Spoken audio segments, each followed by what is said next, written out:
messy table. He was starting to feel better when Mrs. Ajayi walked into the office with Adaora. It was better enough to clock the very fake smile on Mrs. Ajayi's face. It wasn't a common occurrence for the older lady to smile. It was very strange.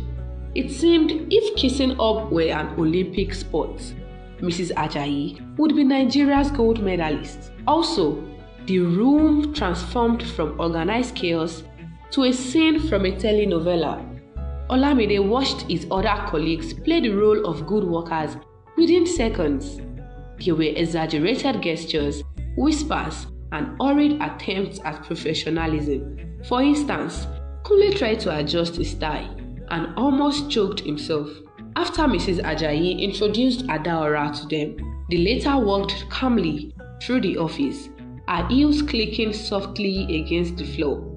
She stops occasionally to glance at workstations and exchange polite greetings with everyone. There are two types of employees in a crisis: those who act fast to be organized, and those few who become part of the debris. Like Dotun, who was trying to straighten a towering pile of files. It toppled over just as Adaora passed by.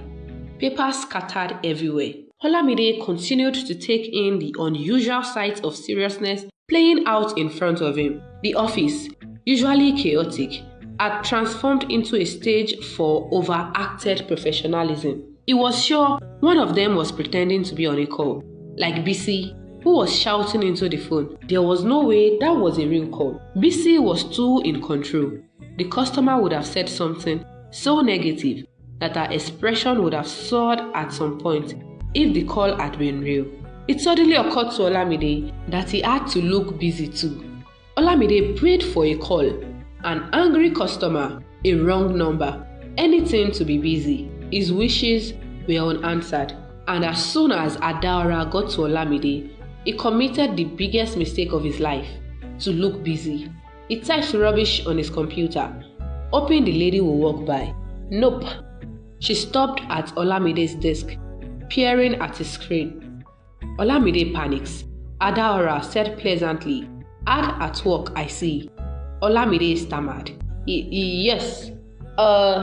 Resolving a customer escalation right now." Adaora looked at him, disappointed before she said, "Good to hear.